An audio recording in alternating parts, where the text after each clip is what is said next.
welcome to my kitchen, and another episode of the holidays are coming. Let's get busy and make some cookies. Christmas is coming. We gotta make cookies. We're gonna make a chocolate cherry jumble today, and we're gonna make it really easy. We're gonna start with a pouch mix of sugar cookie mix, and I like to use those because they're quick, they're easy, and you can amend them in a lot of different ways. And if you have them on hand, you can really put out a lot of cookies, like for your cookie exchange or for your neighbors or your family or whatever, really fast. So let's get going. We're going to start with 2 pouches of the Betty Crocker sugar cookie mix, and I like this mix very much. It's nothing more than pre-measured ingredients, and you know, you can make a sugar cookie dough from scratch if you like. That's absolutely fine, but today we're going to start with this sugar cookie mix because I like it. Why make it harder on yourself? Exactly. What does Cat's Cradle always say? Work smarter, not harder. There's nothing wrong with using a mix. If you prefer not to, that's absolutely your choice. We're going to use 2 eggs, a 1/4 cup of water.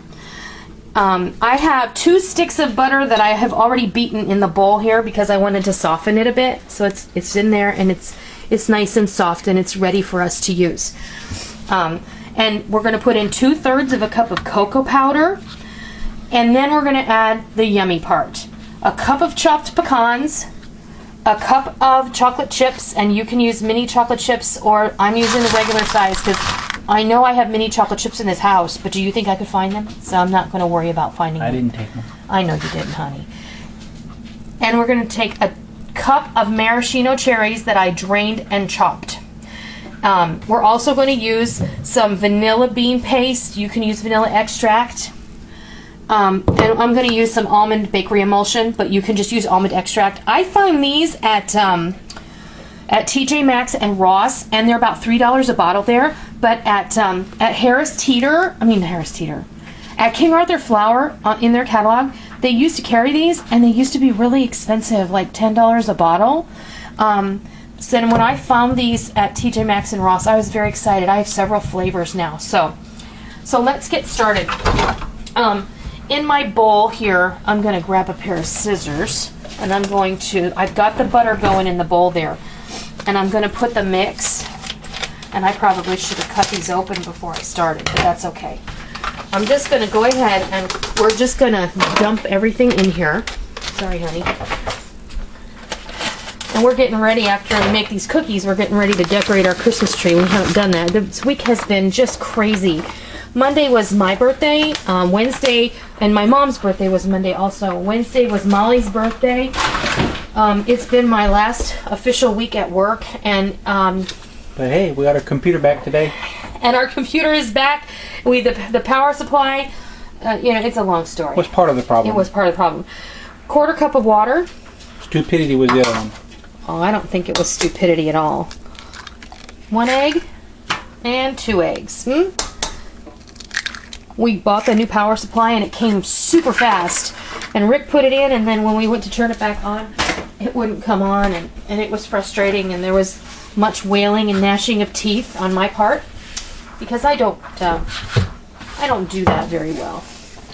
I get irritated really easily when it comes to things like that, and it's one of my major faults. Okay, I'm gonna use that's probably about a tablespoon of vanilla bean paste, so you know. And then I'm going to go ahead and I'm going to use some of this bakery emulsion. And the one thing that you will learn, this emulsion is thick. Okay, this is literally, I'm going to use that spoon again, what they would use in the bakery. It's got a very intense flavor. So I'm going to use about a teaspoon of that. These bakery emulsions I have used actually in the bakery, so I know what they're like. They're wonderful, and the flavor doesn't bake out as much as it does with a regular extract. So we're going to go ahead and get this on a low speed and mix it well.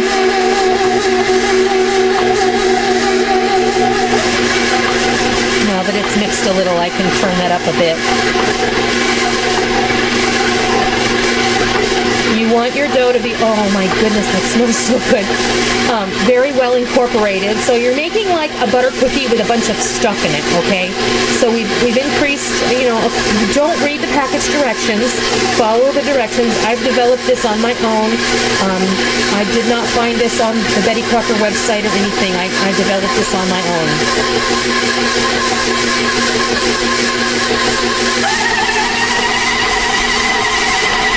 There we go. Let's see.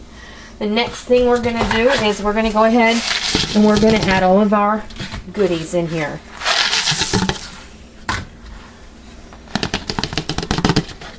Okay. And slowly, slowly. You don't want to break those chips, and I've already chopped those nuts enough, and you don't want to ruin that.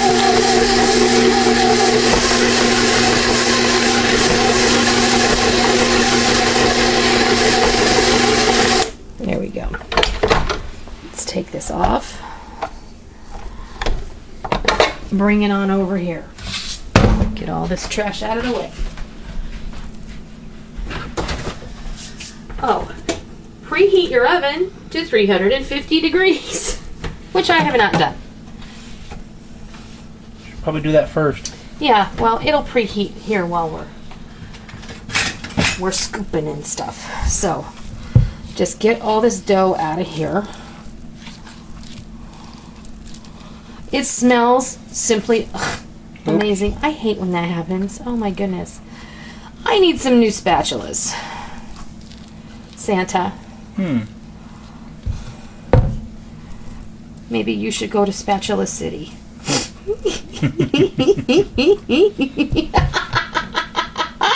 How often do I get to say that? Spatula City, Spatula City. Any of you who are fans of Weird Al Yankovic will know that that is from his movie UHF. VHF. UHF. UHF? Yes, I think so. Oh, yeah, And if you're a fan of that movie, you'll also understand when I say, give me back my mop. If not, you should immediately seek out the movie. And supplies! Supplies! You should immediately seek out the movie UHF and watch it immediately. Because if you've never seen it, you're missing out on one of the top 10 stupid movies ever created in the world. Oh man, that is not going to work. I can't use that. Alright, I don't know what I'm thinking, but here we go. There we go. Momentary lapse of smartness there. Well, a momentary lapse of reason is a Pink Floyd album. Well, we're just fonts of knowledge of useless information, aren't we? Yes. Alright, now, this pan is clean. I am out of parchment paper. I'm devastated by that fact. But I have placed an order for some more parchment paper. But this is fine. These have enough butter in them. They're not going to stick anyway. I have a scoop here that is about 1.5 tablespoons, so that's about 3 ounces. Alright. We're just going to fill up the pan.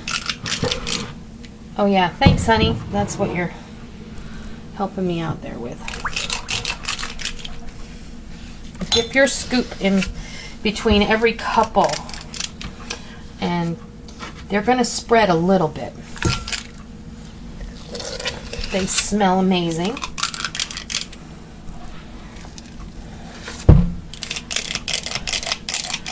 Oh, come on now.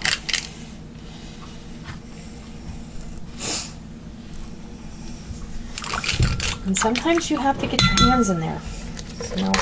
No avoiding it. These are excellent cookies for a cookie exchange. I know that some people have told me that they're doing a cookie exchange this year at work or at church. Some communities actually have them. If you have a homeowners association that has an annual cookie exchange, that can be fun. Or at school, sometimes PTAs get together, or I guess they're called PTOs now. They're not PTAs here anymore. PTO, Parent Teacher Organization, you know.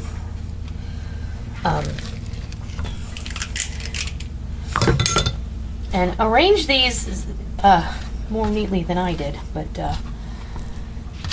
because you don't want them to run together. All right.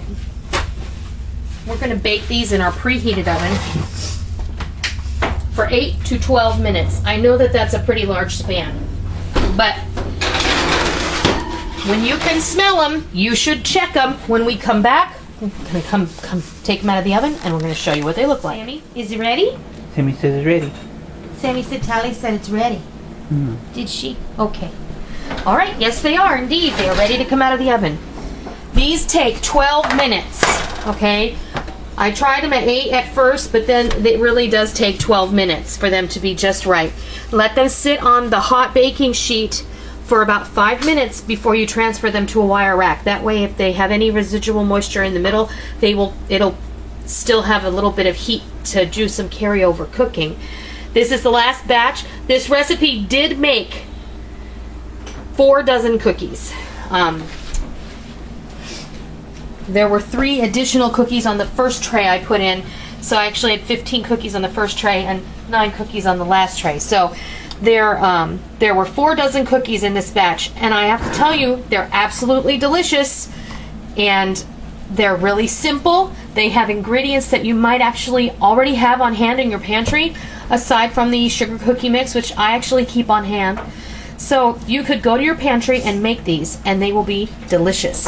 And they're perfect. 4 dozen is a really great amount, because if you're doing a cookie exchange like I mentioned before, 4 dozen cookies is probably the perfect amount that you're going to need to take. Maybe with a few left over to leave at home for your family. So I hope you try these chocolate cherry pecan jumbles. I hope you love them. And until next time, happy holidays!